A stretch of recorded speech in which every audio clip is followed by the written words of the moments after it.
ბუნებაში საკმაოდ ხშირად ამოვდივარ და ვუკრავ, რადგანაც ეს არის ჩემთვის ინსპირაცია, ვქნი რაღაც მელოდიებს. დღეს პირველად ვეწვიეთ მე და ეს ახალი გიტარა ამ ადგილს. ეს გიტარა 2 დღის წინ მაჩუქა ერთ-ერთმა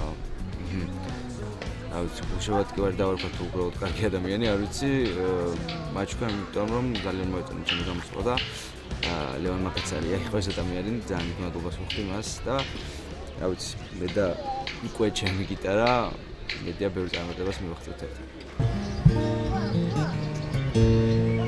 შექებასა და მოწონებას არა მხოლოდ პროფესიონალი მუსიკოსებისგან იმსახურებს. უამრავ ზარზე, შეტყობინებასა თუ კომენტარზე პასუხი უკვე გიგი ადამაშვილის ყოველდღიურობად იქცა. X-Factor-ის მესამე გადაცემის ეთერში გასვლის შემდეგ მთელი საქართველოს სოფო ნიჟარაძის მუსიკალურმა სიყვარულმა 17 წლის გიგი ადამაშვილმა ალაპარაკა.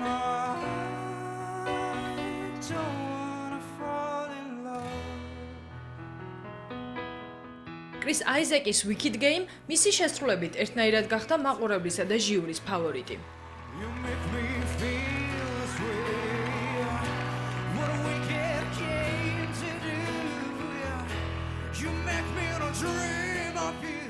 როდესაც X-Factor-ი გავიდა ეთერში, ჩემი ტელეფონი არ ჩერდებოდა, მოდიოდა ძალიან ბევრი დადებითი SMS-ი, ბევრი ზარი. რა თქმა უნდა, ყველას უპასუხე და ძალიან დიდ მადლობას ვუხდი ყველას. თავად ამბობს, რომ სიმღერაზე ადრე გიტარაზე დაკვრა ისწავლა. გიგიზე როგორც მომავალ მუსიკოსზე ყველაზე დიდი გავლენა როკ ჯგუფმა მოახდინა. მსოფლიოში ცნობილ როკ სცენებზე დაკვრაც მისი ოცნება იყო. თუმცა ამბობს, რომ როკი მისი ჟანრი არაა და ახლა მსმენელის გულებს ლირიული მუსიკით იპყრობს. გიგი ადამაშვილი არის ერთი ჩვეულებრივი ბიჭი, რომელიც ადის სკოლაში, ემზადება მასწავლებლებთან, დაუსაფრთხო დროს მიყვარს PlayStation-ზე თამაში. ვერთობ მეგობრებთან ერთად და ვაკეთებ იმ საქმეს, რაც ძალიან მიყვარს. რაც შეეხება ჩემ ჟანრს, ჩემი ჟანრი უფრო აკუსტიკური ტიპის მუსიკაა, იმიტომ რომ მე მიყვარს ეს ჟანრი ძალიან.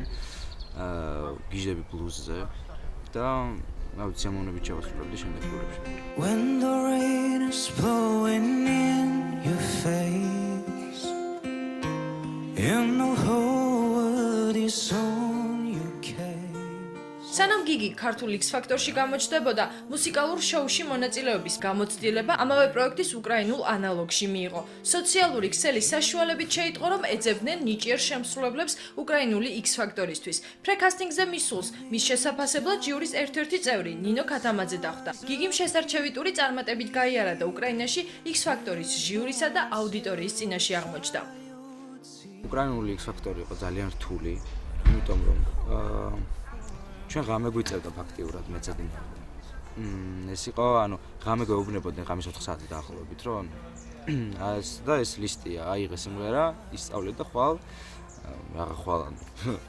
გამოდენიმე საათში, 7:30-ზე სადღაც გამთენიას, ჩვენი ბარგით რით ჩავფრინდით, უნდა მზარიყავით ავტობუსში და მივდიოდით კასტინგზე. ბარგით იმიტომ რომ თუ გავარდებოდი, შენ ეგრევე გადიოდი გარეთ, ქუჩაში, შენ იყავი გარეთ, არავის არ აინტერესებდა. და მე გამოვეთიშე, კლავიშის ტური იყო, სკამებამ D, 9 ბიჭი რო დავრჩით, გადადიოდა 9-დან 6 თუ არ ვცდები და მანდ გამოვეთიშე. ქართულ X-Factor-ში კიდევ უფრო მეტი გამოცდილების მისაღებად მივიდა. არ ელოდა თუ მის ნამღერს ასეთი პოზიტიური გამოხმაურება მოყვებოდა. თვლის, რომ X-Factor-ში მიღებული გამოცდილება მის სამომავლო ამერიკულ კარიერას აუცილებლად დაეხმარება. კონკურენცია, ჩემი აზრით, ამერიკაში კი ძალიან ბევრი მაგარი მომღერალია, მაგრამ არის მილიონი მომღერალი, არის მილიარდი კარი.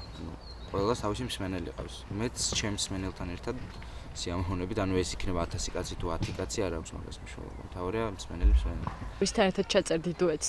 დუეტს ჩავწერდი სიამოვნებით დემერაისთან. სიამოვნებით ჩავწერდი დუეტს. გიგის გარშემო ერთ-ერთი კითხვა, რომელიც მის თაყვანისმცემლებს განსაკუთრებით აინტერესებთ, მის პირად ცხოვრებას ეხება. გიგი ამჯერად თავისუფალია და კითხვაზე პასუხი, როგორი გოგონები ხიბლავენ მას, ასეთია. მე ძალიან მომწონს, გარეგნულის შემდეგ ჩემთვის ქალი უნდა იყოს ძალიან საინტერესო. საინტერესო მოსაუბრე, საინტერესო ყველა ქმედებაში ძალიან უნდა მიჭერდეს მხარს, ანუ მე ჩემი გოგო წარმომიდგენია ჩემს კულისებში. უნდა იყოს იქ. იმიტომ რომ ცოტა ანუ მე სხვანაირად უყურებ, იმიტომ რომ ძალიან ერთობლივი იყოს ეს ყველაფერი. ამიტომ არის საჭირო საერთო ინტერესები.